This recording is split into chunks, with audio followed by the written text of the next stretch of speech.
Good afternoon, everyone, and welcome to the Rise Sister Leadership and Legacy in the Publishing Ecosystem webinar, where we will explore the intersection of legacy, purpose, and resilience in the realm of publishing. Before I introduce our wonderful panelists, let me introduce myself. My name is Jasmine. I use they, them pronouns, and I'll be your moderator for today. I'm a native New Yorker and have worked in the publishing industry for about a decade. In that time, I've done everything from marketing to editing to business process strategy for multiple houses and imprints. Currently, I'm the publishing process specialist for WW Norton's college division, where I leverage my intersecting identities as a Caribbean, autistic, trans, non-binary person to facilitate interdepartmental communication, mentor colleagues, and build community. I'm joined today by Hey, Dr. Ayo Sekai. yes. With over 20 years of groundbreaking leadership in publishing, Dr. Sekai is the visionary founder, CEO, and publisher of Universal Right Publications. With a PhD in political science and a linguist, she is not merely a leader, she is a movement, a dynamic blend of scholar, author, publisher, and advocate, redefining the boundaries of academic discourse with uncompromising brilliance. We also have today Kem-Laurin Lubin, a PhD candidate, author, and founder of AI Global South Summit, focusing on the intersection of emerging technologies, human agency, and the societal implications of artificial intelligence and data-driven systems. Her research critically examines how technology can either empower or marginalize individuals, emphasizing the need for equitable, human-centered approaches to AI design. Next, we have Karlyn Percil, a leadership coach and activist. In addition to being the CEO and founder of Sister Talk Group and the KDPM Equity Institute, Karlyn has also developed tools designed to help women, girls, and bold dreamers create a self-practice rooted in curiosity, compassion, and courage. These include the Success System, the EQ Clarity Coaching Program, and the Dreambringer Practice. Our final panelist is Dr. Dawn Hicks Tafari, an accomplished professor at Winston-Salem State University and the author of The Journey of Kamu Miller, Hip-Hop Composite Stories for Black Men Teachers. Her research focuses on Black male students and teachers, hip-hop's cultural influence on identity development, culturally relevant teaching, and critical race theory. In addition to her work in academia, Dr. Tafari has also served as an elementary school teacher in both Brooklyn and Baltimore. And last, but certainly not least, we have Cheyanne Rosier, who's facilitating today's discussion. Cheyanne is an associate publisher at UWP Press, where she uses her expertise in digital production and storytelling methods to offer insights into how publishing can adapt to evolving media landscapes while maintaining its focus on intellectual and cultural authenticity. Her academic research focuses on the marginalization of narratives and the importance of authentic representation. Together, we will be exploring how legacy, cultural wisdom, and mentorship shape their work and the future of publishing. Today's discussion will have two main parts, a 40-minute panel discussion followed by a 30-minute audience Q&A before we close out with final remarks from our panelists. Please feel free to enter questions in the chat during the panel discussion, as Cheyanne will be reading them aloud during the Q&A portion. So we've got a great discussion lined up for today, so let's just dive right on in. So this event is all about harnessing ancestral strength and embracing cultural wisdom. How have these elements shaped your personal or professional journey, and how do you see them influencing the future of publishing? Dr. Tafari, we'll start with you. So I always start from the place of who I am, right? And who I am is Diane and David's daughter. I'm Clara and David and Joan and Charles and Edwin's granddaughter. I am Ada and Woodson and Francis and Jane, Richard and Jesse Lee and James' great granddaughter, you know, and I could go on. And I think really starting from understanding where I come from and whose legacy I'm carrying forth means everything to me as I move forward, because it reminds me, if I ever think about considering acting a fool, right? who whose legacy, who's watching me, right? And who's counting on me to not just do what's right, but to be good and to be kind and to be effective, right? And to carry out my destiny, all that my people have worked so hard for, that the things that my great grandparents died for, right? So that I could have the access and the ability. So that, I think, is the my ancestral understanding. It's the very foundation of everything I do and every place I go. We'll start there. Over to you, Kem. Yeah, so I don't think I have a profound response as Dr. Tafari has, but I'm going to situate this in my truth. As a child of Caribbean parentage, who came to Canada when I was quite young, and I'm just seeing the hostess spot again, sorry. And so I take it from that perspective of having been bred in a society was expected as a child of an immigrant living in Canada to pursue a certain path. So I came here, went to university. I did what all children of immigrants do, got the education, and then entered the corporate space. It wasn't until halfway through that journey I realized there was something wrong with the system that I was led to, just via what was expected of me. And that came in the form of sustainable design. I practice as, if you read my bio, as a designer at a few multinational corporations. And at about 2011, I was in the midst of leading a team at BlackBerry when I want to say I had a kind of a mental breakdown, or if you want to call it an aha moment. And it was in returning back to the Caribbean while I was on mat leave and realizing the detrimental impact of my global North existence as a designer, creating technology that was pretty much going to be dumped in my parts of the world, the global South, where they had no ways of recycling this. And I think it was around that time, I started dubbing myself a kind of a design activist, thinking about how do we actually consider our privileges here in the global North, but also consider the impacts on the global South. So a lot of my work since then led to that journey through design and sustainability all the way up to now. Understanding the trajectory is that technology is really usurping a lot of our wisdom, our knowledge, and how do we safeguard our peoples out from this? And so the work that I do right now, while I dub it design activism, because I come from a tech background, I now proudly claim that going through a scholarly process, I have emerged as a post-colonial scholar. It wasn't how I entered, but it's how defining the work that I do right now in helping safeguard our futures, right? And so I am, in the context of this webinar, helping to create further documentation so we can all write ourselves into history from our authentic perspective. So I will pause for now. And that's a great point. On the other side of the coin, we have tech. And now I want to take things over to you, Karlyn, because you take a holistic approach to this. So I'd like to hear from you. Absolutely. And good afternoon, everyone. Welcome. Thanks for spending time with us. Echoing what everyone has said so far, also being an immigrant here in Toronto. I'm currently in Toronto, Canada, and born and raised in St. Lucia.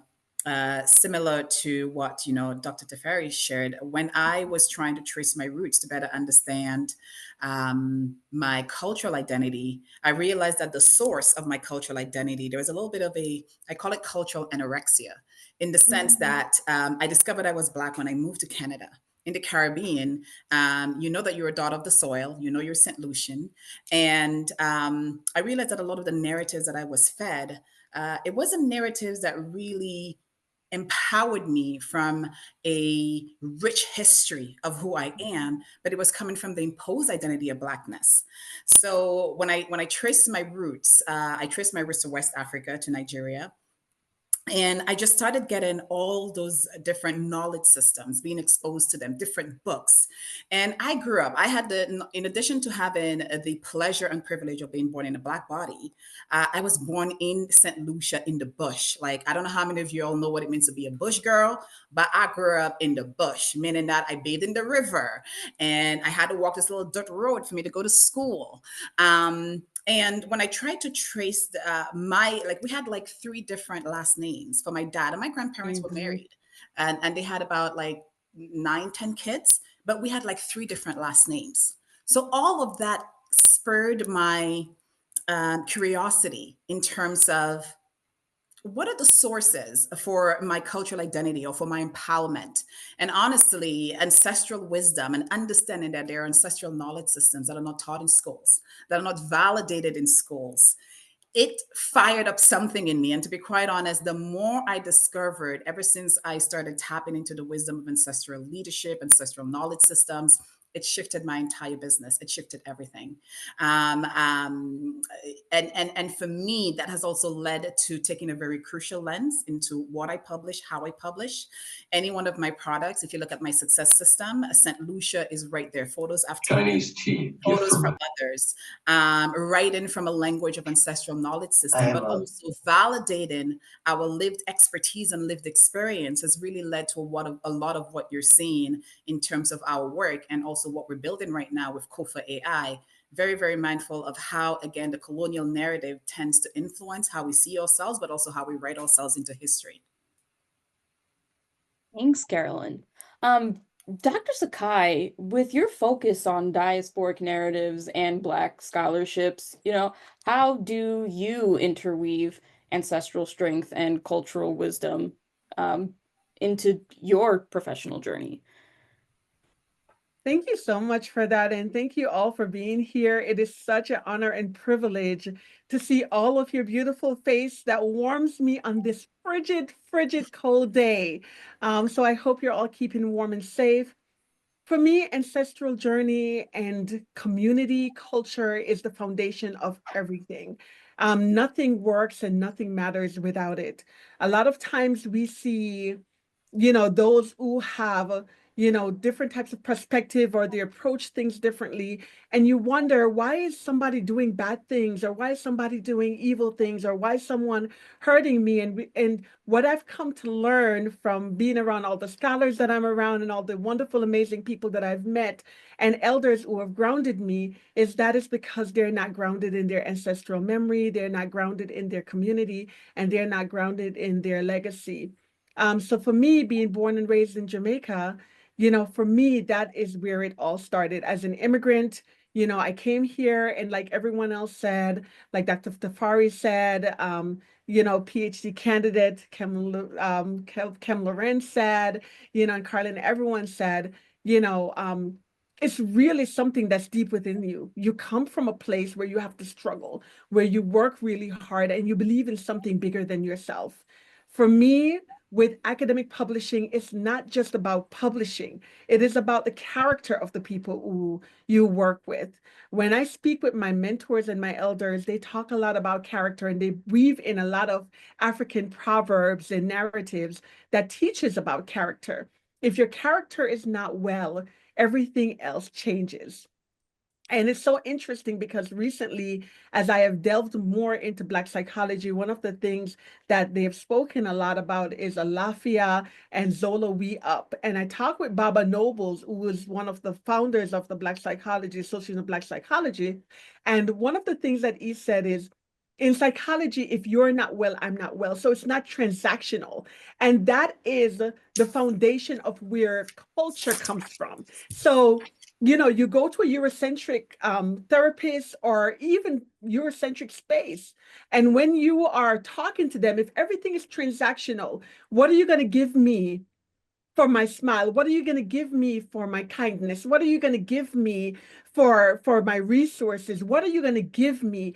That's a transactional perspective. And that's why when people go to, like, school or classes or therapists, and you find that you're not working with your scholars, or you're not working with your professor, and you're not working with your therapist or your family member, and you realize that that's because they're coming at you and expecting you to work with them from a transactional perspective.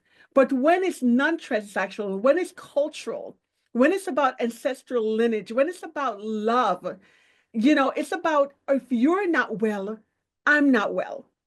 And so you give a little bit different, you love a little bit different, you reach out to people a little bit different, and you find that the wealth that you achieve and the value that comes back to you is so much more. So being a cultural person mean that I'm an African-centered scholar, I'm an Afrocentric scholar, I'm a Pan-Africanist scholar, I'm a Black nationalist scholar. There is no limit or borders around global Africa. And when you're centered in culture and community, that will all resonate. And that's where I think we all win together. Yeah, so you mentioned your elders and mentors. Mentorship is often at the core of growth as individuals and professionals. And Dr. Sekai, your work at Universal Right Publications has been pivotal in elevating Black scholars. So could you share a pivotal moment in your career where mentorship, either as a mentor or a mentee, made a significant difference? Oh, absolutely. Thank you so much for that question, Jazz. And it's so interesting. I see myself as a lifelong learner and a forever student. So I am going to always give you the perspective of being a mentee. And I feel that I am lucky beyond measure to be a mentee to all, from all of you. And one of the first thing I'm going to say, I dropped the link of most of some of the panelists in the chat for everyone. I am so grateful that I have the support and love of my elders, from Dr. Malefiketi Asante, who helped me to redirect Universal Right Publications into a full academic press, to Sage, teaching me and grounding me and giving me all of the resources and the power that historically Black publishers have never had, to becoming the only academic publisher owned by a Black publisher and a Black woman ever in history. Those are things that don't happen because you do them by yourself. Those are things that happen because people see in you something that you don't see in yourself. People see in you something that's bigger than you are. And the thing that I always do to shortchange myself, and that I'm trying to do better, is that to realize that I had to bring something for them to see. And Karlyn speak a lot about this, in what she talks about with uplifting Black women. I had to have something, a raw material for them to work with.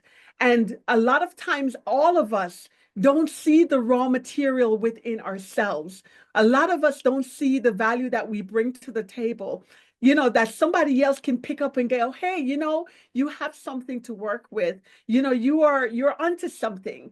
We need people to give us direction and guidance. And as a parent, one of the things that I say, because nobody comes with a handbook, one of the things that I say is, everything that I have been through that's been a mistake is basically a handbook for the generation after us. So every time I talk to my teachers, my professors, my mentors, my girlfriends, we all experience these things that we share with each other and say, hey, don't go down there. There's a car accident. You might run into an accident, end up in a roadblock, or there might be a pothole down there, or you're going to run off a cliff. Each of our experiences are roadmaps and guides that help us. So I feel like I'm a lifelong mentee, I'm a lifelong learner, and my elders and the professors and everyone who have brought me here, even a mentee to my own children, I am just so grateful. And I want to say that Dr. Dawn Hicks Tafari, when I met her, she was giving a talk at Bowie State University. Am I right? At Bowie State University. And I thought, there's this beautiful Black woman giving a talk, and I'm not far from there. Let me go. And when she spoke, she was just so about elevating Black men and Black teachers in a way I have never heard before. And as she talked about her publications and journals and her speaking engagement, I went up to her and I was like, of course, I'm hugging her and loving her and kissing her. And I'm like, girl, like, where's the book? And, come on, let's work through it.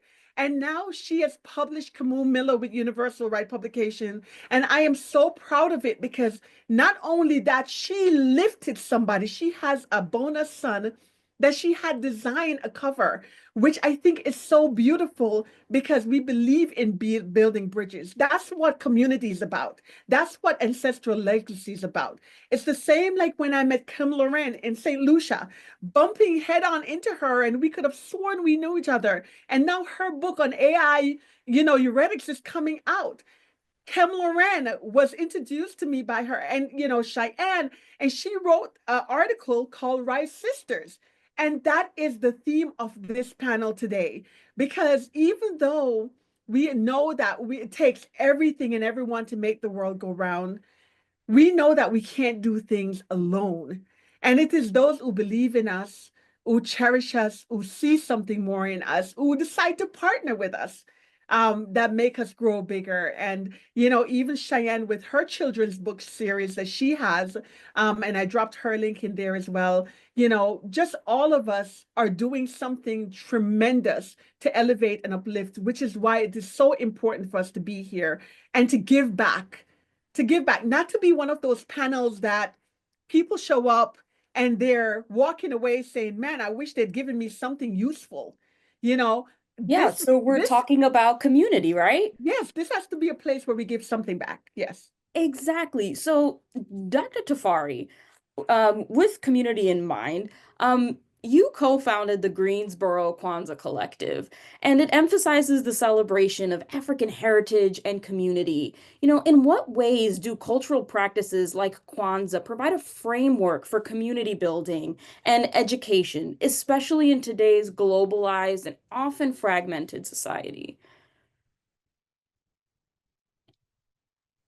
All right. Let me see. I'm just swallowing that. And thank you for the beautiful words, Dr. Sekai. And so, community. Mm-hmm. So, community practices. Read that. Ask me that question one more time. In what ways do cultural practices like Kwanzaa provide a framework for community building and education, especially in today's globalized and fragmented society? Okay. So when we think of something like the Nguzo Saba, right? So there's 7 principles of Kwanzaa. And Kwanzaa is an African-American celebration. It's not, there's a whole lot of misinformation about Kwanzaa, but so I won't even go into that. But the framework is based on these 7 kind of overarching principles. Unity, self-determination, collective work and responsibility, cooperative economics, purpose, creativity, faith.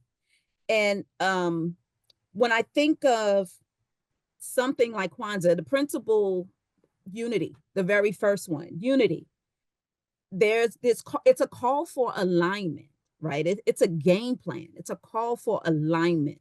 If I look at myself and I see you, then I can love you because I also love myself, right? And that's that second principle, Kuchi Chagalia, which is really about self-love and self-determination. It's like, I love you enough to love myself because I see you and I are one, right?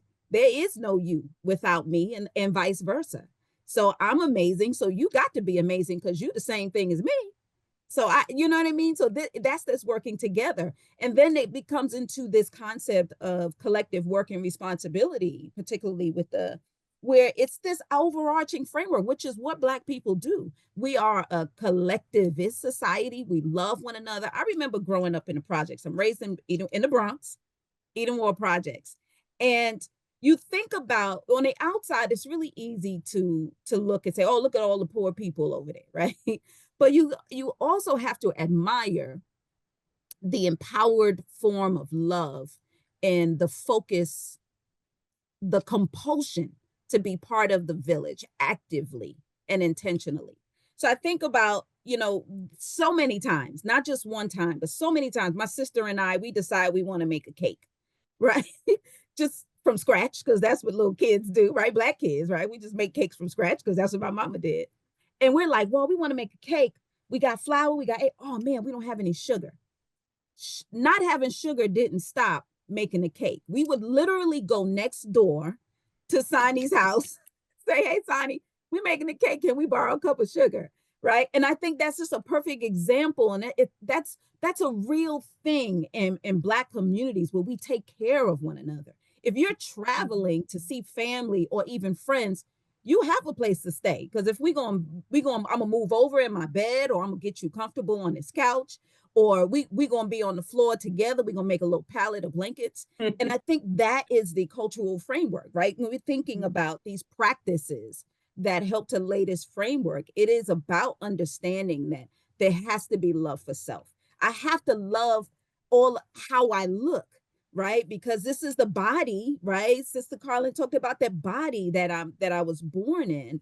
And if I'm not going to fight for it and love it directly, intentionally, and ceaselessly, then what am I doing here? And I definitely won't love you in any kind of way if I don't see this brown skin and these big lips and say, man, you are fabulous, right? Because then I can see that in you and see your fabulousness as well.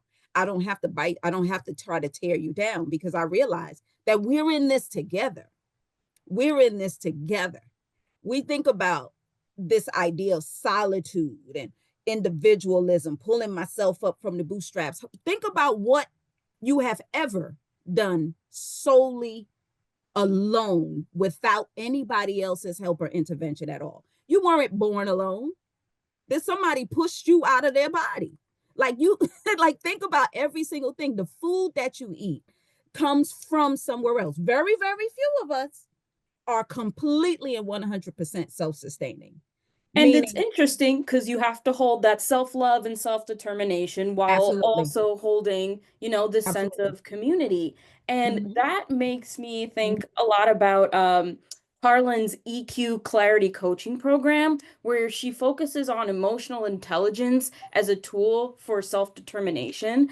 And Karlyn, I was wondering, how do you incorporate mentorship into this program to ensure that participants not only build this emotional intelligence, but also create supportive, empowered communities around them?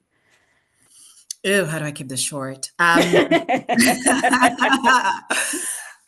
I want to say thank you to all the Sister Talk members who are on the call. Shelby, I think Cian is here. I am nothing without community.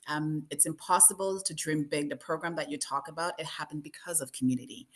And when I was, I remember, Kem, what you mentioned about really seeing how the systems work and the psychological violence. And I have to shout out Dr. Kim McClear. When I discovered her work on psychological safety, she's a systems engineer. If you don't know her, take a look at her work. She's doing incredible work.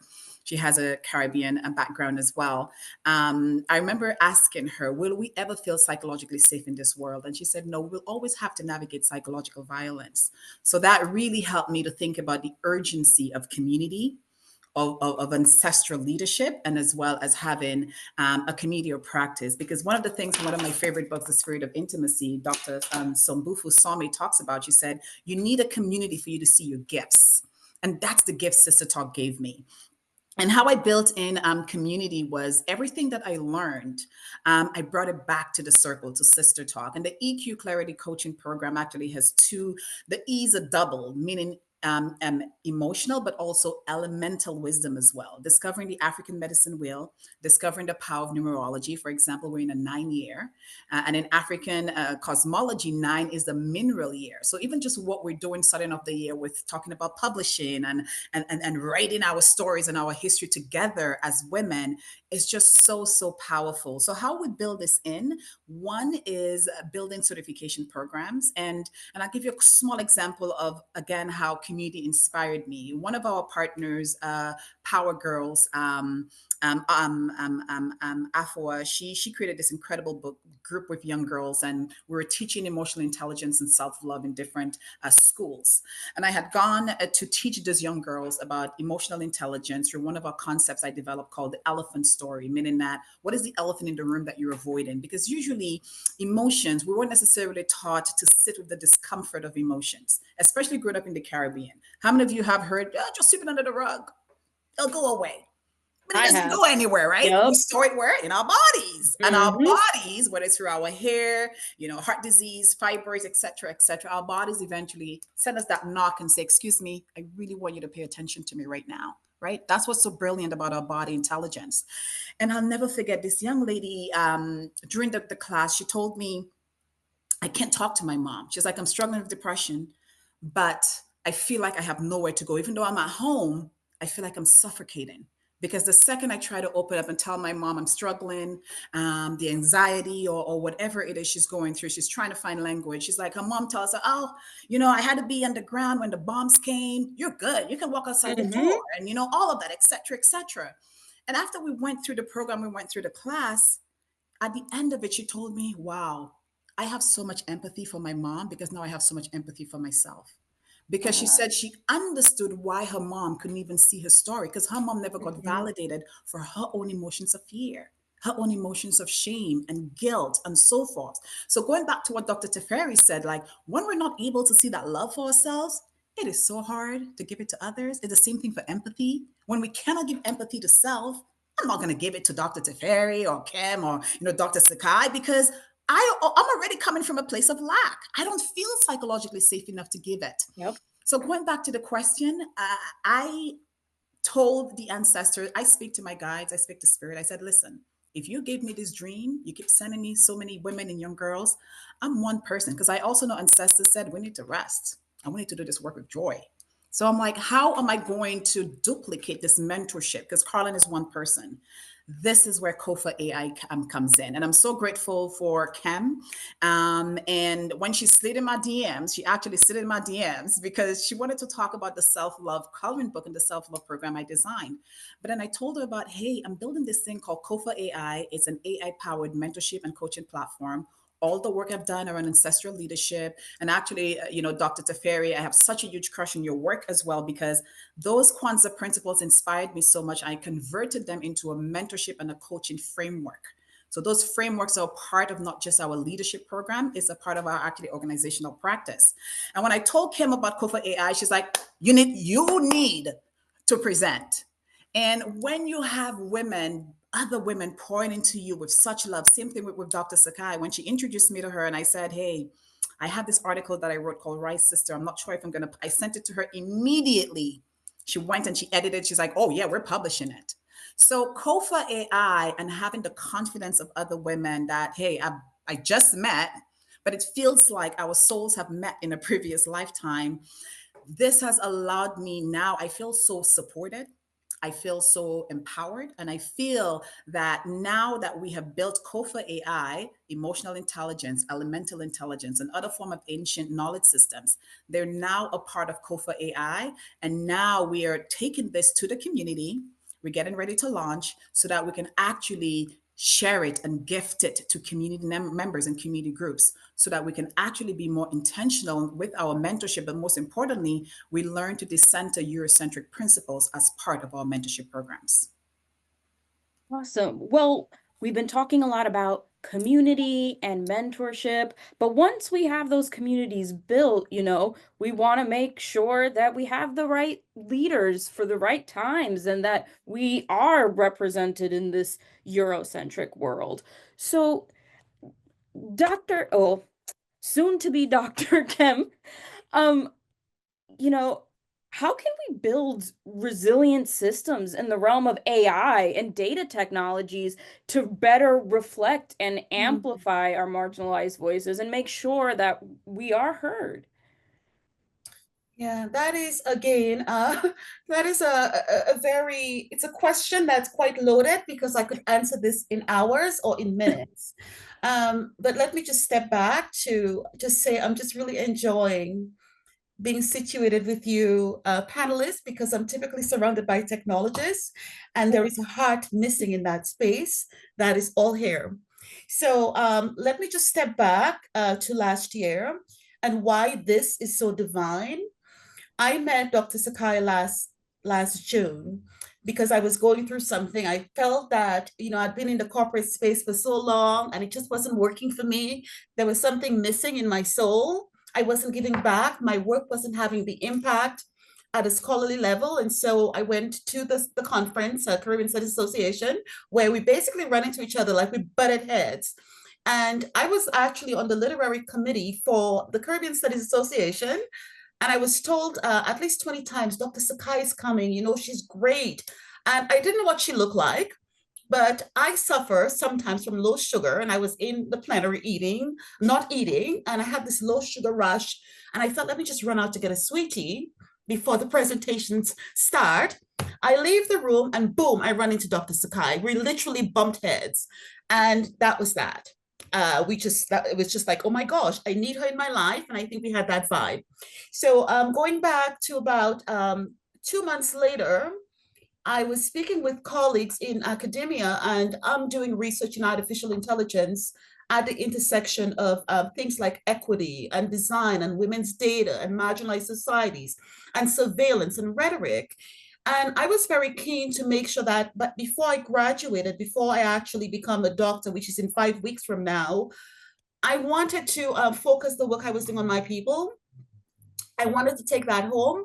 And Karlyn will attest to this. Growing up, we had an exercise book that said, each one, teach one. If you remember, every exercise book, in the back of it had the saying, each one, teach one.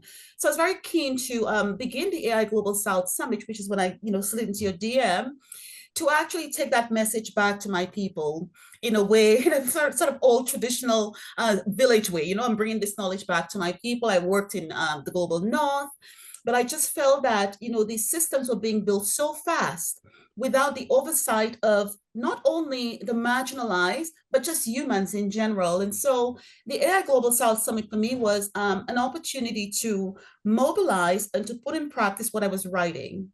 Right. And so it was an event that had people from 17 countries, I think, were in attendance when I did the count, just bringing the Global South together to talk about this transformational piece of technology called artificial intelligence, where we are not at the helm of creating anything, but we are consuming it. So I was very keen when I spoke with Karlyn that she was actually already thinking about how does she harness information systems to present on an AI platform. So I forgot the question, but I think I'm getting there. So the whole idea that I want to talk about here is that, I don't see a lot of myself reflected in technological spaces. This for me is very, very new.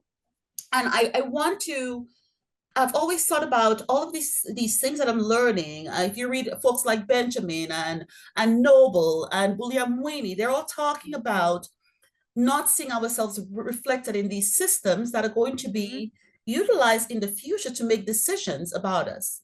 And so, exactly. Yes, exactly that, right? And so my focus critically, and I want to say this is an emergency, is to actually not only document this and write ourselves into these histories, but also have a way of having impact, immediacy of impact. And so my calling and my purpose, or what it seems my purpose is I've gone to the mountain, the tech mountain, and I'm bringing that message back home to say, folks, we cannot stay silent in what is going to be a massive transformation. The one thing that sits as the frame of my work is that Black bodies were, at the onset, what started the Industrial Revolution, where we were the machinery that actually ran this society. Mm-hmm. And that was what we call a kind of a pre-capitalist state. And many people are hearkening that we're now in what is called post-capitalism. And for me, here in this experience, I feel, having met all of you, whether some of you remotely, some in person, we are having been the first bodies to go through that process, I think we are also the first bodies to get out of that process. As you know, a lot of Black bodies are not working. We're no longer employable in that system. But I think it's a great thing. And I think there is an underlying magnetic pull that's almost ordained where 2025, there's just something about 2025 where I feel that this circle that we've pulled together is just the beginning of creating new modes of community for us to be able to express very creative, unforeseen, existence in this future state, right? And so I think my research to frame it intangible means is that I think right now it's a very critical time for Black bodies, for Black women. And for me, I am in the process, I'm still not as evolved as most of you here, in the process of really understanding the magic that we hold as Black female bodies, whether or not we exist in technological spaces or corporate spaces that don't see that. I am just going through that process, but accepting that and also trying to reflect that in the work and how I actually present and how I embrace my Black sisters, which I always have, but it is more overtly so. And so for me, hopefully, Jasmine, I answered the question somewhere there. It's very difficult to pull the strings of sustainable design and AI in a short response. But yeah, that is my mission, really, to be that voice for the Black diaspora and global South bodies that are going to be baked into AI systems without their agency. And for me, it's a very terrifying thing. And yes, so I'll pause for that. Yeah. So moving from Kem, our tech voice, now to Dr. Sekai, our print academic voice. Dr. Sekai, as an advocate for Black scholars and diasporic narratives, how have you managed the challenges of breaking through institutional barriers to even make space for these stories?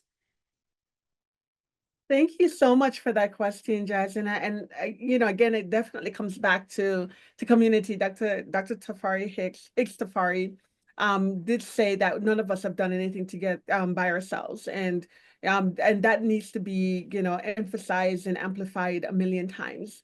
For me, I just had an idea. When I came from Jamaica, one of the first things that I was told was, you have to find something that you love to do, find a way to make money at it, and you'll never work a day in your life. And then the other thing is that, your passion is king. And that, and of course, over time, I've learned the phrase is like, your gifts will make room for you, right? And even though that may not always be true for all of us, our gifts, are something that we feel like it hasn't made room for us yet, or it's being bashed up against, or something like that, or people are not going for it. We have to follow our passion. And for me, I've always loved writing, I've always loved reading, and I've always been a creative. And, finding a way to combine those things have always been difficult. So going to a political science program at Howard University is one of the toughest thing that you can do at the seat of power in Washington, D.C., but trying to build that creativity in it was where I had to step out of my comfort zone, and I have to be willing to take risk. So being willing to take risk, finding your passion, and then finding your people, finding the people who would support you and embrace you and, give you room. For me, I was going to do it no matter what. And I believe that when we are ourselves and when we do the things that we really love, and this is the way to tell if you are really following your dreams and your passion. When you're doing it, it doesn't feel like work. It does not feel like, you're struggling to get through. It's just like breathing. You don't think about waking up and breathing. You don't think about putting one foot in front of the other. You just do it. And that's how you know that you're innately connected to who you are and what you're meant to be.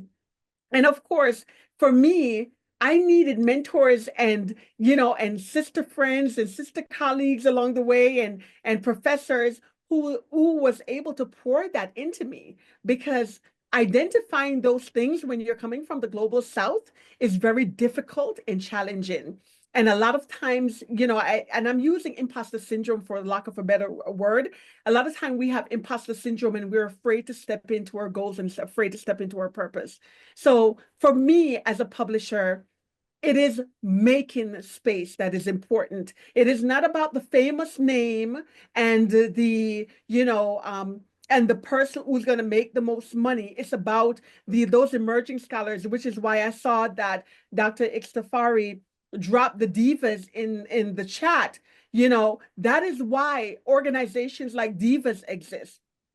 And this organization is a group of sister scholars who are intentional about making sure that other scholars who are going through academic programs succeed, and make sure that they have the mentorship and the guidance, and they have people to ask questions as much as they want. That's what UWP is about. So building bridges, so that's why when I hear what Karlyn is doing, I was like, yes, let's go. Let's publish that article, because people need that. And when I talked to Kem, and Kem was like, I'm working on a bigger book. And I was like, no, girl, that's my book. Let's go. When I saw, Dr. Tafari, and she came out with her book, all of the work that we're doing is about building bridges and not borders, building bridges and not walls. We have to help each other up. And that's what UWP really is about. And I'm making that space regardless of the risk, regardless of the naysayers, regardless of, anything else. Because if academic publishing, and I'm an academic publisher, if academic publishing is not done, then there's only 6% of Black scholars who are publishing academically, and 80% are publishing are white men. 80%. And those of us in the academy know that we have to cite the experts in the field, and usually the top 5. Now, if Black scholars are not getting published, then who are the experts in the field? And I am so tired, even when I was going through the process, which of course motivate me in a lot of ways. One of the things is you get rejected from journal articles very, very quickly. They're telling you that you're not citing the correct people who are non-Black, because they're the experts, and they are perpetuating the narrative and misinformation about our community and who we are over and over. And every time we cite them and write about them, we are perpetuating it as well. The only way to combat that is to make sure that Black scholars are getting published, is to make sure that our works are available. And it doesn't matter what they do with it. It doesn't matter if they want to use it, carry it in their bookstore. The fact is that it will never be undone. And finally, our colleagues and our other scholars can find a book that look like them and cite us, so that they can write about the proper things that they can recognize. And that's what making space look like for me. I do have a document that I want to share with others as well, because the mother of hip hop is on here, Dr. Tandy Hicks. She was talking about hip hop and Frederick Douglass, and meeting all of the major hip hop people back in the day, before I was even Jamaica, before I was even born. And she was doing amazing things. And she just published an article on the UWP website talking about Frederick Douglass as a hip hop scholar. I mean, it's absolutely brilliant. I am learning things from brilliant scholars that I would have never thought about, because people are doing the work and we're building bridges. And her book, of course, as well, is forthcoming. But the document I put together is to tell you, if you're in fiction, just some quick cheat sheet of things that you can do. I see Lizette Wagner is on the panel. She has an amazing, hair, what is it? Conference, a virtual conference on hair that I spoke at last year, and it is incredible. And she also provided a lot of information about people who want to self-publish and do creative works. I have her name and her information on the document that, Cheyanne will share with everyone at the end. I have quick information if you're a scholar, how to do things right now that will amplify who you are in your work. If you're a scholar, if you're self-published, if you're a researcher, and of course you have the phenomenal panelists and presenters here that you can reach out to as well. So I'm going to stop there. So Dr. Sekai, it sounds like you were trying to get at legacy. We want to build a legacy. And legacy and cultural wisdom are really central to today's conversation. And so Karlyn, I wanted to know, how can these teachings of cultural wisdom and ancestral knowledge be applied to modern leadership in a way that still honors these traditions? Such a good question. The first thing that I would say is honor the emotional data that comes with the uncomfortableness of, oh, I don't feel like I know enough, or I'm not sure if this is the way to do it. One thing that I have learned is that we tend to, and I love what you posted in the group chat, Dr. Tafari, in terms of what Dr. Sekai said, make space regardless of the risk. What I have learned is that if you have been given a dream and you have that thing, that passion inside that you just know you have to do something with it, then actually this is your permission slip. You don't need any external validation. So if we think about the fact that our ancestral wisdom is literally in our bones, is in our being, we carry our ancestral wisdom with us everywhere we go, then that idea that was given to you, it was given to you for you to do something with it. So I would say, but doing the best with what you have and where you are right now. A lot of the frameworks, I've designed. I remember at first, even my emotional intelligence framework, when I first presented it for one of my Fortune 500 clients, everybody loves Daniel Goleman or Dr. Susan David. Like everybody know because they're very popular and they've been really amplified from a Eurocentric point of view. But what I do is that I just put it forward. I just slide it in here. Our spec framework that invites us to think about what are your social or the systemic influences of why you feel like you don't belong. Let's interrogate that. Don't interrogate yourself. You have every right to be here in the space where you are. We belong everywhere, though not everywhere, deserve us. So for me, it's about going forth with what you have. And the one thing that I'll also say is that sometimes you may get abrasive feedback or you may not get a welcome from people who look like you. You have to remember that we're all on different ancestral remembering journeys. So don't take it personal, right? Find your circle. You'll find them, they're there. So start there, put what you have given out there. Because if I didn't share my rough draft, because I thought it wasn't ready, I was like, I still want to write some more on Rise Sister. I really want to remind, because I have coached so many Black women who the VPs or the CEOs don't see the navigational capital, don't celebrate the linguistic capital, don't celebrate the multi-ethnic or multicultural capital, and they think they're lacking. And I'm like, no, you're not lacking. You're just in a space where your whole self is not being celebrated.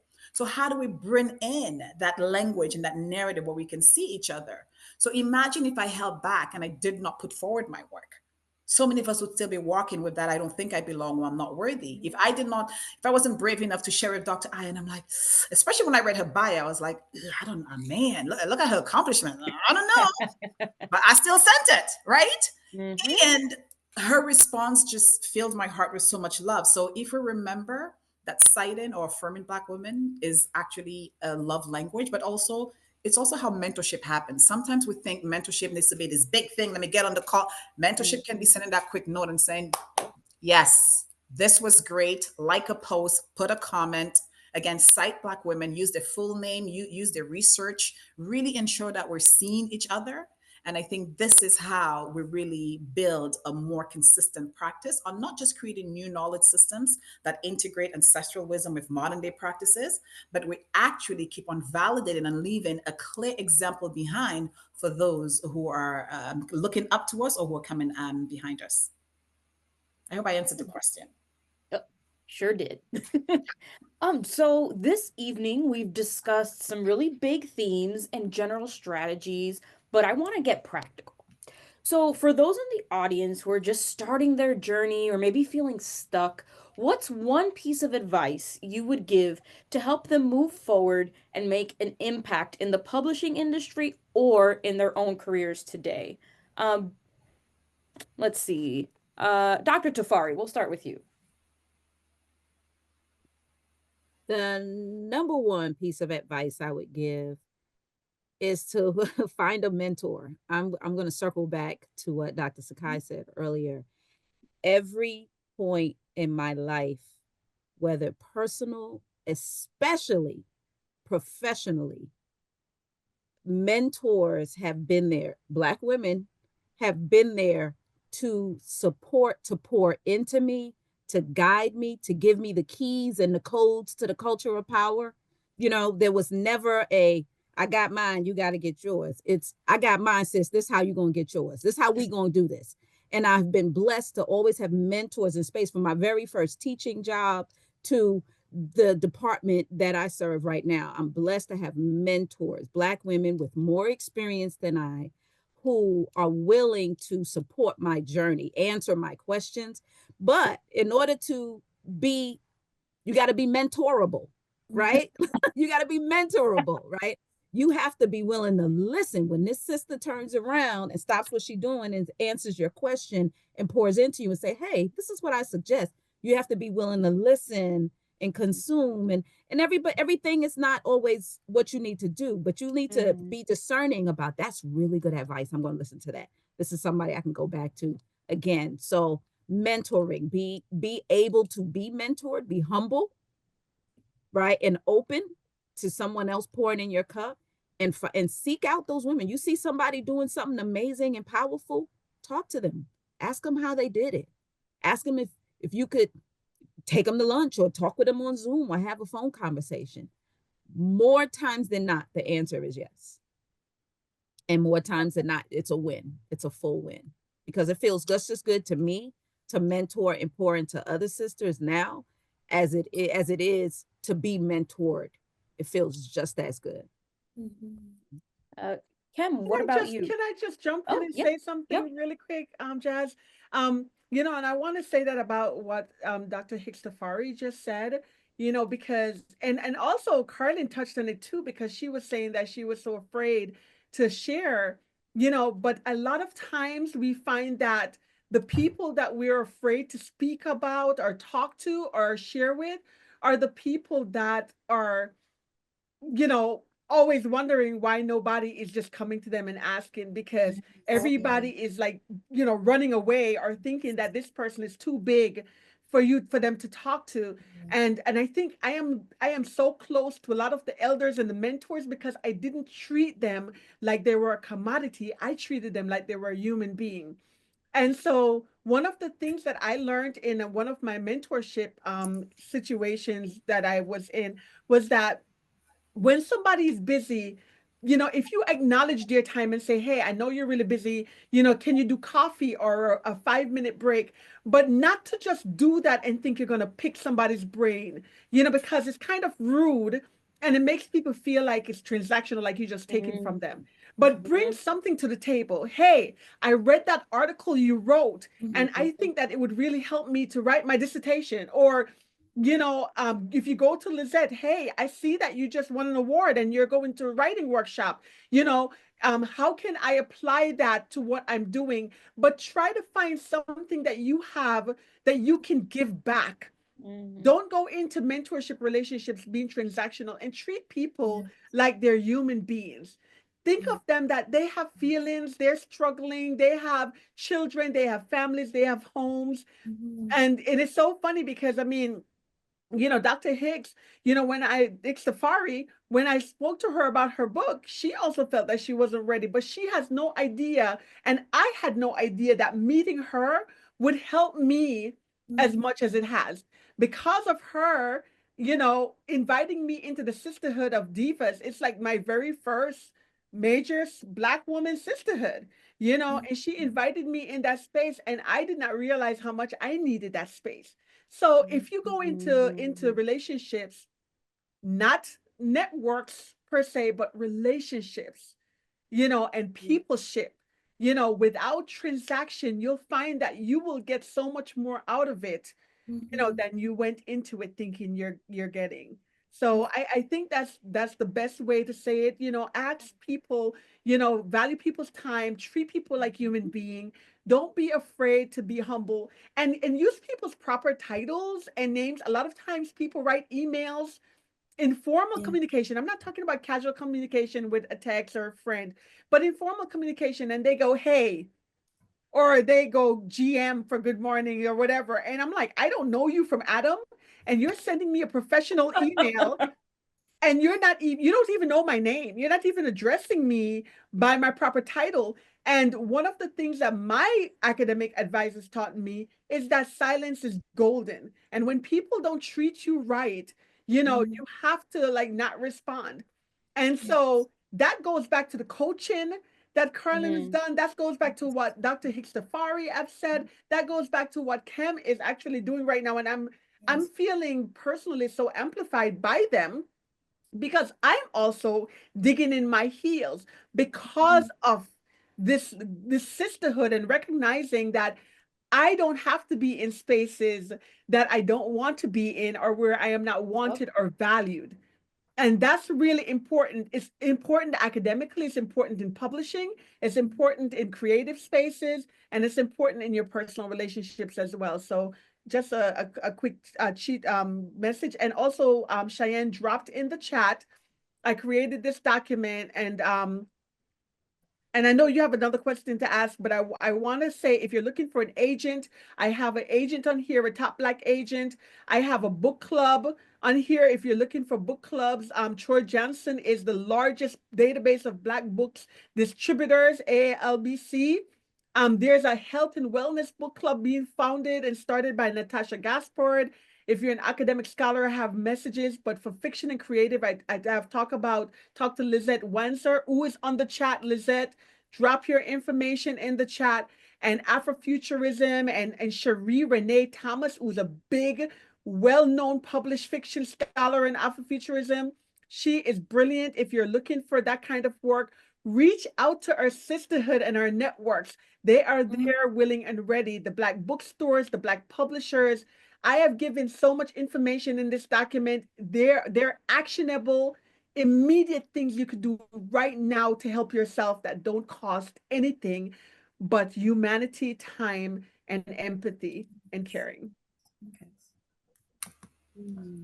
Yeah. So, Kem, I wanted to pose the same question Yes. that I asked Dr. Tafari. Would you like me to repeat it, or did you No, remember? I do recall, and it has to Okay. do with, mentorship around, career and others. So I'll take the career aside part of things because my work for the last 10 years has been in what we call digital transformation coaching. And I've worked with many companies where I help them find opportunities that could be digitized. I say this with my head down a little bit now because it's one of these things where you see human specialization gets sucked into machines and automated, and somebody's left without a job. One of the other things I do as well as a design leader is that I mentor Black female designers. So I have a couple of mentees I mentor remotely from Nigeria. These are the ones that reached out to me, and I do about 3 a year. And so from my perspective, one of the things I find myself also telling my son who's going to university this year is you really need to think of really, and I know I keep on saying that when I was little, or follow your dreams. People said, hey, follow your dreams.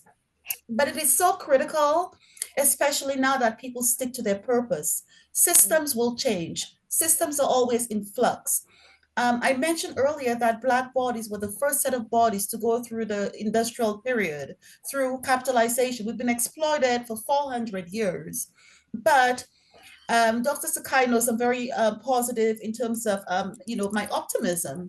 And I do believe that we are going to be the lucky ones in the future because we've gone through that struggle, and struggle is standing in our face right now.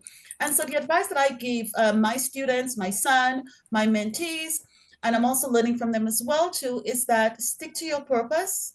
The system, it's a delusion, it's illusionary. Lastly, Black people are freaking magical. I was going to use another word, but we're freaking magical. And it is left up to us. It is us who are going to define what the future looks like. We have a lot of pain in our past, and so we are the purveyors of future things to come. We are copied, we're appropriated. There's a reason for that. That is the legacy of our existence on this planet. And so from a career perspective, what I tell my young son, my Black son, and my Black mentees is think of meta ideas. Think of things that are outside of the current system because that system was not designed for you. So you need to think about what it is you want to do and stick to that. That is your gift. You just need to figure out how to express it. And lastly, as well, to community building, because the cost of life, of course, we have to be realistic, it is expensive. And it is so important that we think about ways to get back to our metaphorical village. I think a lot of us are sort of, in that position, we're in that transition, but it is critical for Black bodies to recreate the villages that we had in any form that we can, whether it is reaching out to your sister. And I will say here that I'm open, I'm a magnet, I'm receiving, I'm waiting for my Black sisters to email me, to text me, that I could say, sister, how can I amplify you? So I think that is the mode for 2025. And so it is about, designing futures that exist for us, creating systems for us that recognize that the system that was designed is not for us. Amen. Karlyn, what advice do you have for our audience today?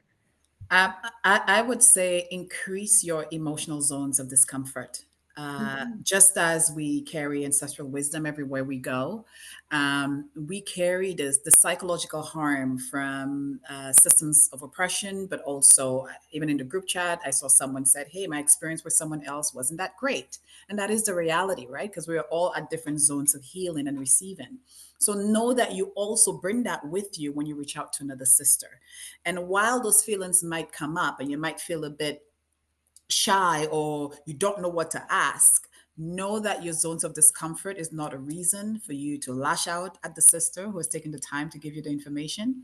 It's not a reason for you to undermine their brilliance, their research, their work.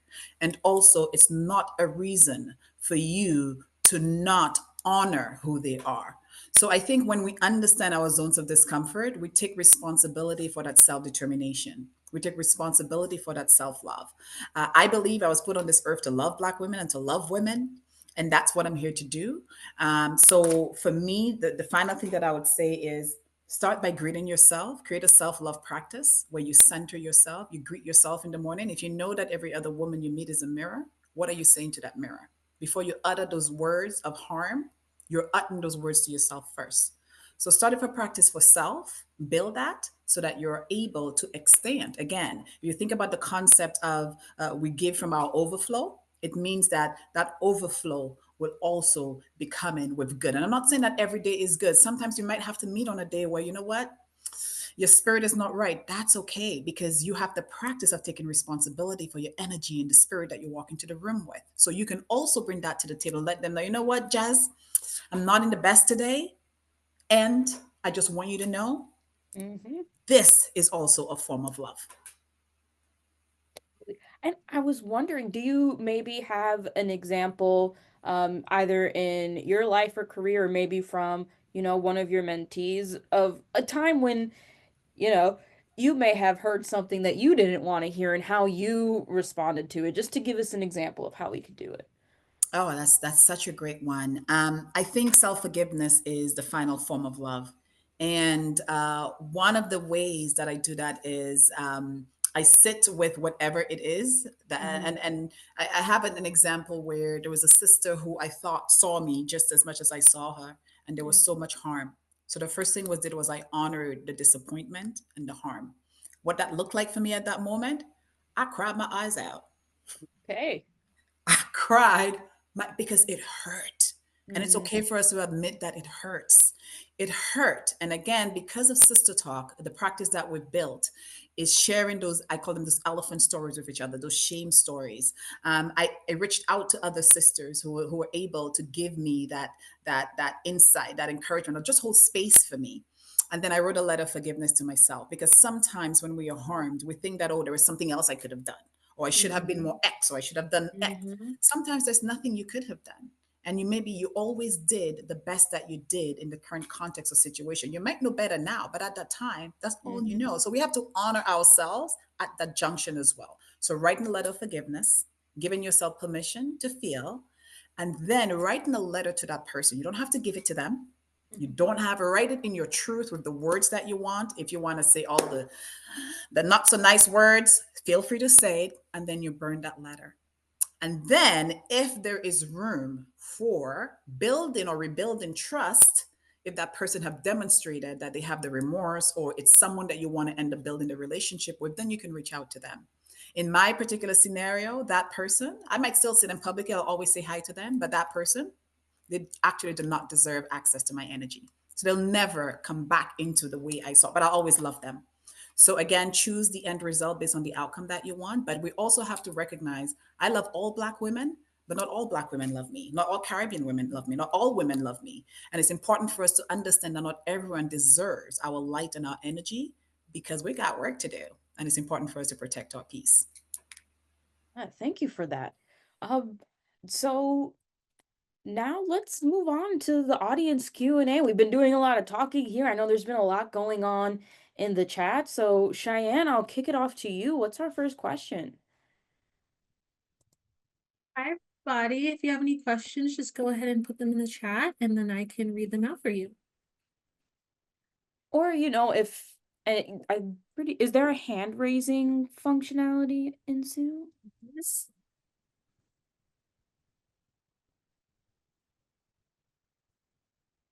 So if anyone wants to, raise their hand, then you could unmute and you could ask your question I out would loud like as to well. volunteer Dr. Lester Bentley to say a few words. He's a Black psychologist and he's a professor and he's a member of the Association of Black Psychologists, and I just think his presence here is very, amazing, and I think he could probably offer a few words on the topic. I am so caught off guard. Hello, everyone. How are you? I thought I was going to just sit and witness and take in this wellspring of vitality and love and creativity, intelligence, respect, sisterhood. And I really thought I would just sit on the sidelines. So first and foremost, thank you all for the opportunity to sit with you all. That's first and foremost.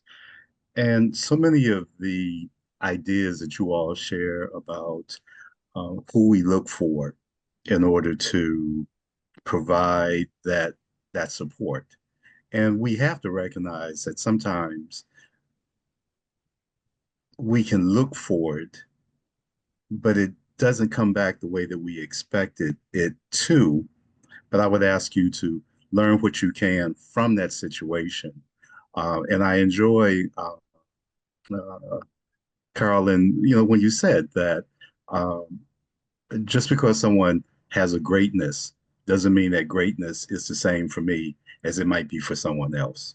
And when you talk about forgiveness, I have a two-tier forgiveness. One is a forgiveness for my global community because they have experienced things that no other persons on the planet have. So some of what drives them is by their design, and some of what drives them is by the reaction to a system that's trying to eliminate them. So when we think of trust, not everybody can have trust based upon what what this horrible, tragic, um, gigantic challenge that is in front of them each and every day. So some days we get the best of what they have to offer, and then sometimes we get the remnants of what's left after they've experienced whatever it is that they experience. So I love the idea of the sisterhood. The sisterhood has kept civilization alive. So thank you all for everything that you do for us. But that's all that I can offer. Just grace and thanks for being able to sit with you all and learn from everything that is shared, both what's written and what's expressed. So Dr. Sekai, thank you so much. But I think I'm going to take my seat back and continue to watch and learn and listen. So thank you all. Happy New Year, and continue blessings in all that you do in your life, professional life, and may you have peace and happiness in all of 2025.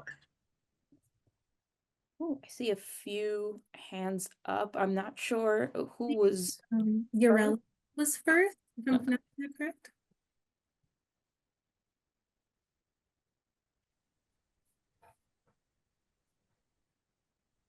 Hello, I hope you all can hear me.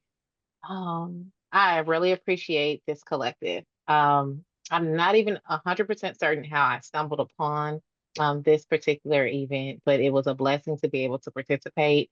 My name is Jennifer Denise. I'm actually in my assistant's Zoom, so it says Yareli Ingram at the bottom. But I think this is a beautiful display of intellect, sisterhood, and unity. The growing of unity and sharing, pouring forward. And so I want to thank the panelists and uh, moderator for this collective and presentation. I was curious to know kind of what is the next step. I heard so many really great things from each individual. What is the next steps for this collective and sharing what community looks like and mentorship looks like? Would you suggest individuals seeking engagement with your individual organizations, or is it a suggestion to have one-off conversations with the different panelists, or is this an ongoing? Like I said, my assistant actually referred me to this and said, I think you would like this. So I wasn't 100% certain what to expect, and I would love to make sure that I'm utilizing this opportunity best.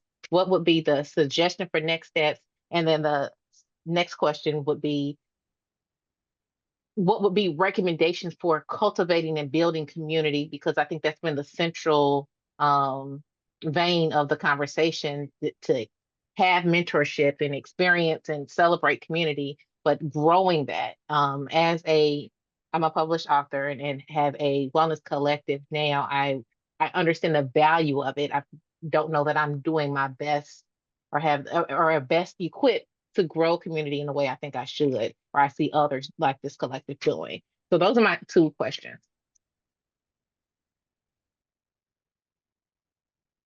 I So mean, if any I one of the could jump panelists, out, there we go. I'll jump in. So sis, thank you for coming and being here. I'm glad you found the space as well. I wanted to quickly say that I think it's about time and space, right? And I speak, very romantically about my relationships, with my mentoring relationships, and I know everybody hasn't had that experience. And I think time and space and humility is super important.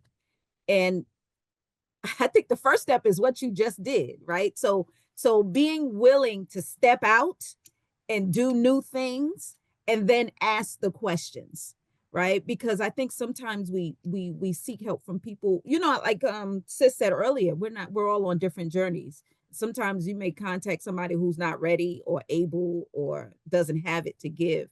But I think putting yourself in spaces where there are like-minded human beings and continuing to ask the questions, that's the biggest thing for me. You have the document with all of our contact information, and we're all saying, right, this is what we do. Sisterhood saves lives. Mm-hmm. So hold us to that. Reach out and see how we walk our talk. That's, I think, is the first step. Yes. Mm-hmm. Thank you. I'll share for myself with Sister Talk Group. One of the things that we're working on is a lot of the knowledge tools and wisdom we have in our circle, including our self-love program and different tools. We're working on putting that online so women can have more access to it wherever they are in the world. We currently run Sister Talk retreats. We call them a day of pleasure, where you come. We have partnered with Wild Nature Retreats. You can come for the day, you can nap, do sauna, go for a forest walk, read, hang out. But these, unfortunately, in Toronto. So if you do visit, maybe you can come to a future one. But outside of that, we are looking to build online. And the other thing that we also will be sharing is, if folks are looking to integrate emotional intelligence and ancestral knowledge systems as part of the community programming, we'll be offering different tools and opportunities for that as well. Mm-hmm. I think I want to add something here. I think as well to Jennifer, your point, I think it's so critical we let our intentions be known in the sister network. I find a lot of the success that I have had is just saying to somebody, this is the thing I want to do. And so for me, this is a very safe space to be able to voice my intentions. In my case, I'll voice my intentions with Dr. Sekai, and here I am publishing with UWP Books. So I think it's part of it as well too, is you need to start, voicing what it is you envision for yourself in that space. Thank you very much. Thank you all very much for sharing. I just want to jump in and, and of course, I mean, I don't think I could have said it better than what my sisters have said right here. But you also have to find the match. Yes. If you don't mind me saying that, there are different mentors for different things, and I think Dr. Hicks Tafari touched on that about space. You have to, voice your intention because there's power in words. A lot of times we don't realize that we undermine and undercut our own potential just by saying it out loud. Because every time we think a thought, we are practicing what we're going to become. So, and it's so funny because I learned this from Cheyanne. One day she was saying, I was listening to the psychologist, and the psychologist was talking about, addicts or, people with addictions, and how on the outside, when we see somebody with an addiction constantly, falling back on their addiction, they go into therapy, they come out and they fail again, and they go back in and they fail. And she said, they're not actually failing. They are practicing to succeed, because every time they go back, they find they move a little bit closer to achieving it. And then one day it's okay. And I realized that that can be applied to so many things.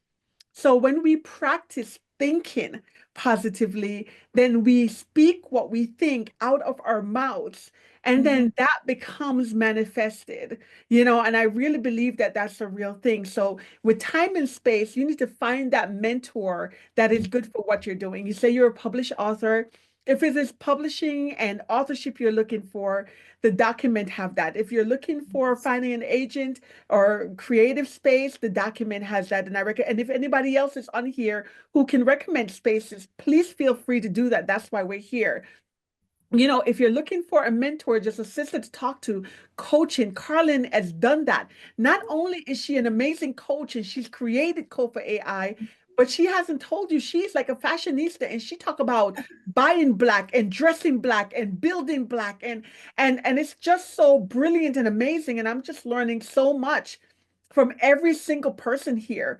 You have Mama Tandy, I call her Mama Tandy, Dr. Tandy Hicks Harper, who know things about hip hop and historical references that I've never known. And she should meet Dr. Hicks Tafari, because Dr. Hicks Tafari can drop a note at a dime. And so when you talk about time and space, find the person that can mentor you. If it's coaching, if it's emotional, if it's sisterhood, if it's career, there are different places and different mentors for each of them, and you don't have to find them all in one person.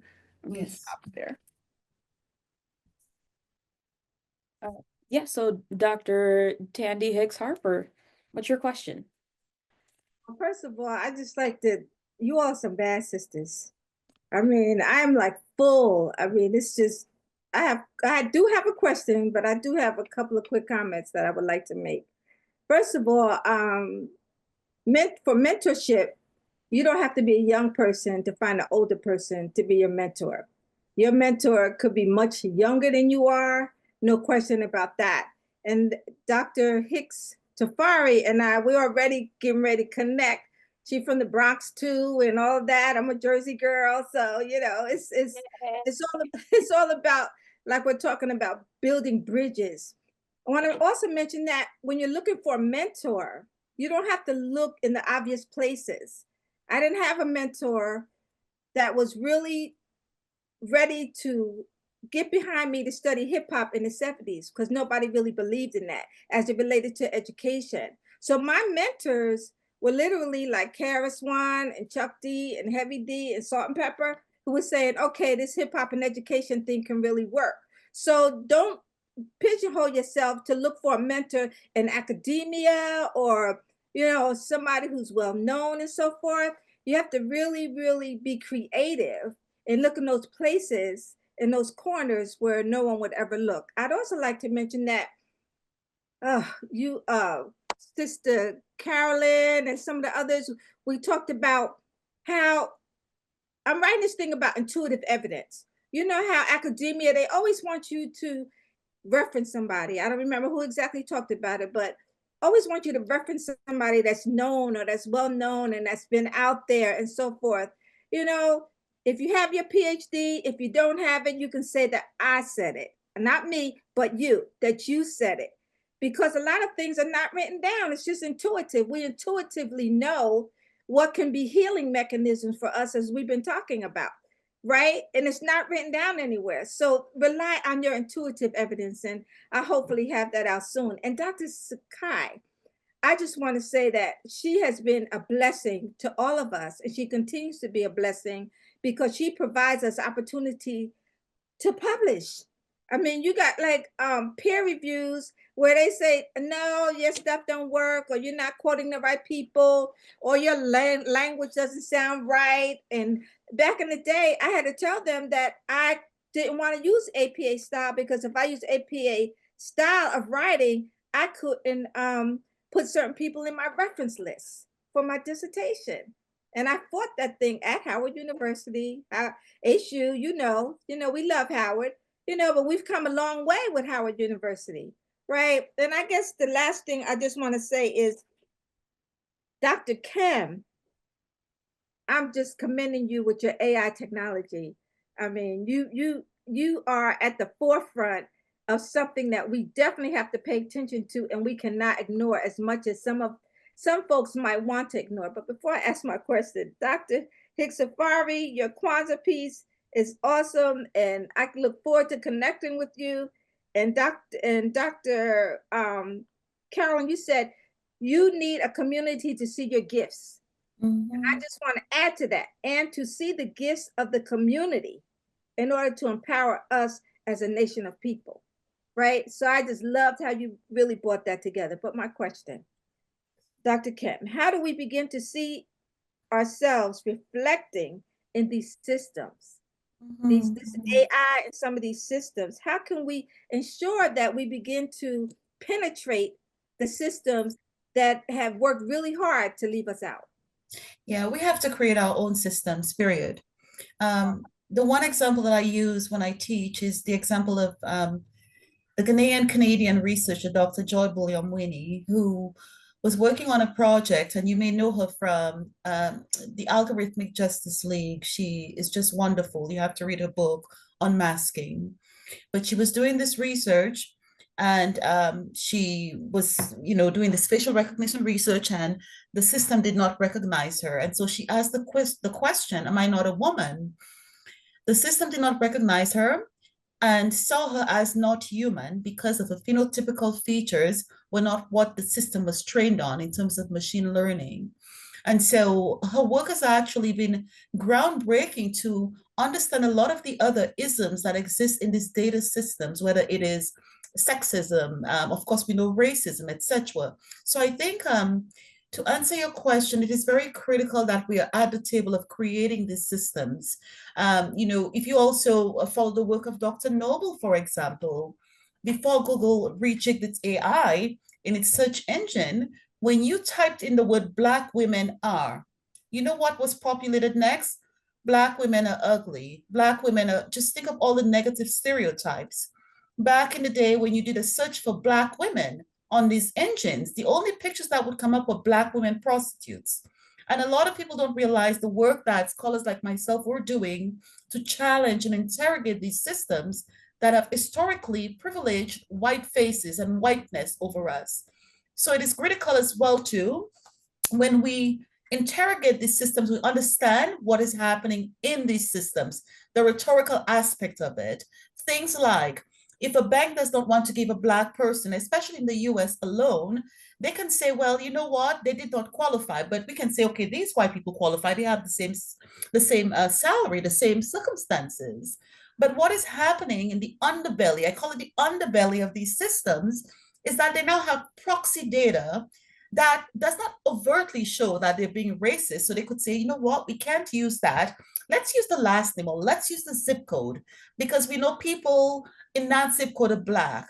So the system that I am creating is one that enables us to see all of the potential data points that are being used to characterize humans to make decisions about them. So yes, on the surface, you may say, well, it looks fair that I didn't get the loan or I didn't get to that university, but I want to see, the near proxy data that sits beside the thing that they want us to see that hides the thing they don't want us to see. So it is very important that, especially with the book that I'm coming up with, that I'm doing with UWP Books, I designed this term, coined this term called ethodic heuristics. And these are heuristics that help us fight the machines. Abolitionist heuristics, if you want to call it that. So I think these are all the conversations we need to have, is to understand, much in the same way that the American system of racism, Jim Crow, was so institutionalized and embedded, AI has basically replicated that analog existence of Black people in a digital space. And so we need new tools now to understand what is happening. And so that is where my research actually, and the research of folks like Ruha Benjamin, Dr. Benjamin, Dr. Noble, Dr. Bulyamwini, they're all saying the same thing from their particular prism of scholarship. So we need to begin building our own systems, training the systems with our own data, like what Karlyn is doing with Kofa AI. These are systems for us. I know another gentleman, Dr. Hicks Tafari, in California, who got a grant from Microsoft to create, it's called UNC 3.0. I'll send you the link, but he's another up-and-coming scholar about to defend as well too. He's creating a system for young Black and brown boys that they can query a system that understands their circumstances, their context. So that's a little long-winded, but we need to be at the helm of owning and creating our own data tables, our own data sources, so that we can consume out of us and not them. I hope that answers your question. That was great. Thank you very much. Thank you. I don't see any other hands up. And I didn't see anything else in the chat. Cheyanne, correct me if I'm wrong. I'm not seeing anything. All right, so we'll take this time for some final thoughts and closing reflections, and I'll just start us off with a question and we could go wherever we want from there. So, as we conclude today's powerful discussion, what legacy do each of you hope to leave behind in your respective fields? And how can we all amplify those efforts to ensure lasting change in the publishing, technology, and education sectors? Whichever of our panelists would like to go first, go for it. I'll go. When I think about legacy, I think about what I want people to know about me. And it's that I care. That I love deeply, and I care about people, and I care about our safety, and I care about justice, social justice in particular. I wanted to just quickly share one of the ways that I do that, and I bring that love and vulnerability in everything that I do. And I remember being at a conference, professional conference and I had the opportunity to kind of share space. It was like after workshops, and people were having drinks and things like that.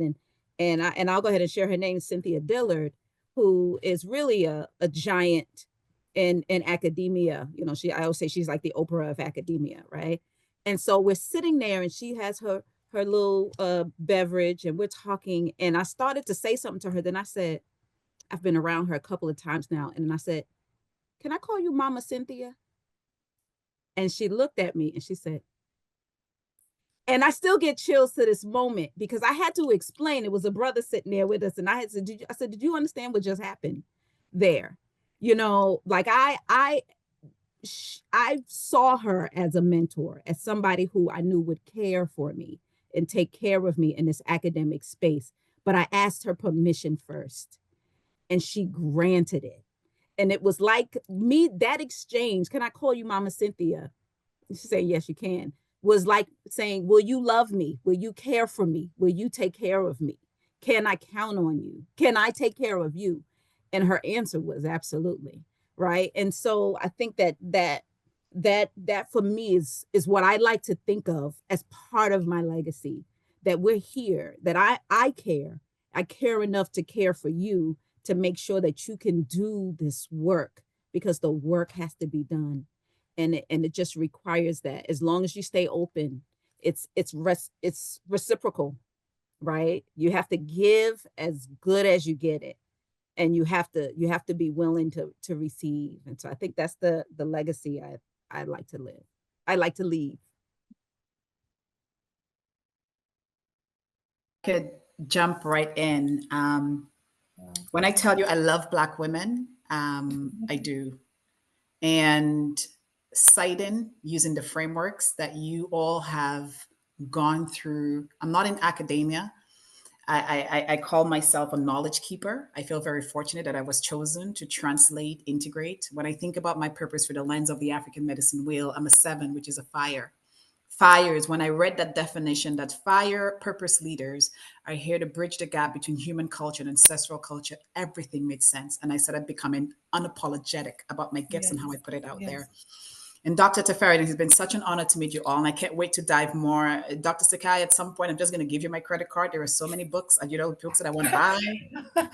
But all this to say that one of the ways that I have been trying to remind the people I have been very fortunate to share space with, especially Black professionals. We have the privilege, KDPM Equity Institute, working with a lot of Fortune 500 companies here in Canada, but also working with a lot of Black professionals groups and Black ERGs. And when I came across Dr. Cynthia Dillard's work and her 4 hours of remembering, I had to write about it. So I'm actually going to share in the group chat a Black professionals thriving guide that I created based on her work, but also introducing others to the work of other Black professionals that reaffirm who we are.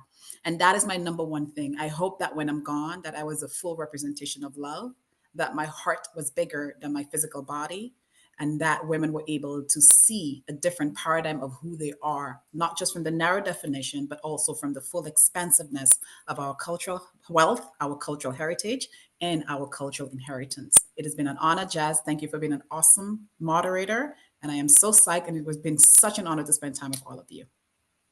Thank you. Welcome. Thanks, Karlyn. I'm just going to chime in briefly. Dr. Sekai and I talk a lot, especially with the new administration coming in. And one of the things we discussed a while back was so much of the world's attention is on America, on Trump and what's happening. I didn't want to say his name, but there. But we do not remember that there are other spaces in the world where change is happening. And if you follow West African news at this moment in history, it's a hard space to follow.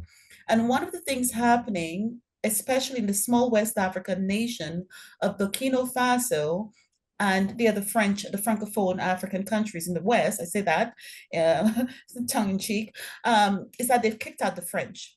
And there is an activity happening in Burkina Faso right now, for example, in the legal space where they can no longer wear the blonde wigs to practice. It has to be traditional attire. But the other thing that is happening, not only in Burkina Faso, but in Chad, is that they are renaming all of the streets.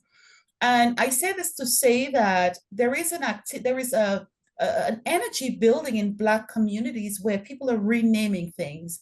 And I think it is very critical to rename things before we can claim it. So in terms of legacy, the work that I do, in many ways, when I talk about going to the mountain and seeing what was there and coming back, I had to go in to get that information to bring back so that I could understand personally at a level and also name the thing that was happening, because we really don't have a language to talk about what's happening in the underbelly of AI. So in terms of my legacy in my space of practice outside of my spiritual self, my goal and my legacy is to leave a nomenclature by which my people, the marginalized people, the oppressed, can actually see what the system is doing And my other forthcoming book as well too is, you know, in the space of critical discourse analytics of surveillance systems. So we need to be able to rename these things in a way that makes sense for us to be able to redesign systems, understanding what is wrong with the current existing system. So yeah, legacy is, you know, enabling a means by which we can rename the system that we build for ourselves. Thanks for that, Kem. Dr. Sekai, I think you're the last one. Legacy. You know, I think I'm still learning and growing into it. I I've always been told when it comes to UWP that I'm living my dream. And I don't understand what that is. I feel like I've been pushing back a lot on it because I don't think I dreamed of being here.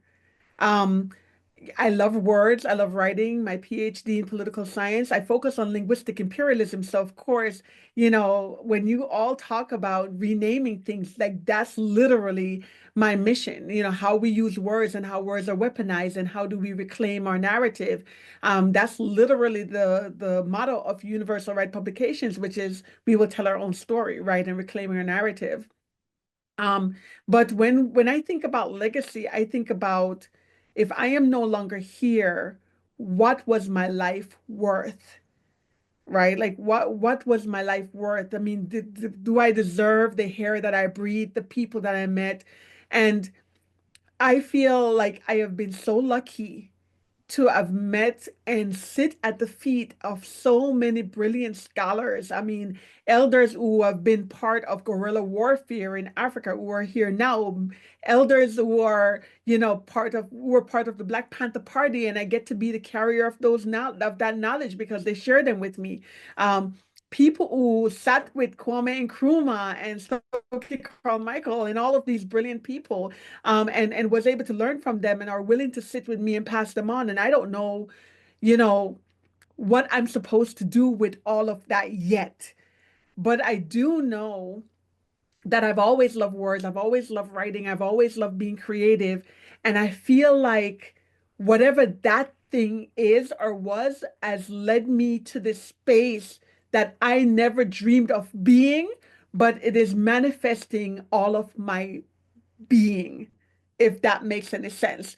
Like everything I've been, whatever I've done, whatever I've been through brought me to this place in this space where I am now being poured into by people whose roadmap, they're giving me the manual of that they've lived and the life that they've experienced and giving it to me. And it's the same thing like when I met Mama Tandy, because, you know, when you talk about, you know, motherhood, I meet a lot of people and I'm so grateful that a lot of them see me as daughter, as sister. And I remember when she said, "You're going to be my new daughter." And I was like, "Can I really?" You know, and that's how I am just so grateful for that. So I think I'm still growing into whatever this is. And I know it sounds kind of antithesis because, you know, I've already done so much and achieved so much, but I don't see myself as the achiever as much as I feel like I'm sitting in this place of gratitude because I get to witness this. I get to learn through it and get to grow through it. So I don't know if that makes any sense, but I feel like I'm still getting there. I just want to be my life to be worth something at the end of it. I want to say that I did something that was bigger than myself. Amazing. Well, that Wow. concludes our panel for this evening. I want to say thank you once again to all of our panelists, Dr.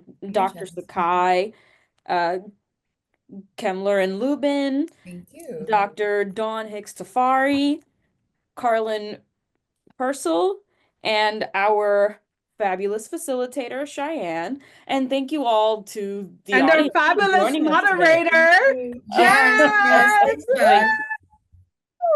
Thank you.